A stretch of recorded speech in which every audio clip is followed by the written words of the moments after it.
हिमालय सिंह और आप देख रहे हैं भोजपुरी पब्लिक न्यूज़।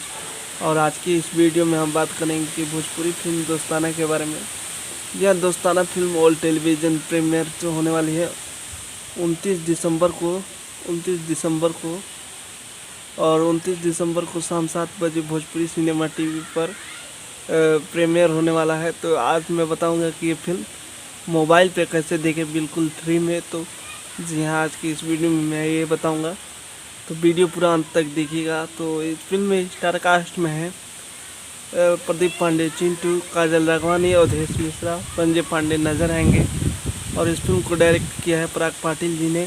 और ये फिल्म मोबाइल पे फ्री में कैसे देखें, तो मोबाइल पे जियो ऐप डाउनलोड करके और जियो टीवी डाउनलोड करके आप मोबाइल फ्री में देख सकते हैं। उस पर सर्च कीजिएगा भोजपुरी सिनेमा टीवी और लाइव देख सकते हैं बिल्कुल फ्री में। तो आप लोगों को ये न्यूज़ कैसा लगा कमेंट करके बताइए। और हमारे चैनल भोजपुरी पब्लिक न्यूज़ पे नए हैं तो चैनल को जरूर सब्सक्राइब करेंगे और घंटी का बटन दबा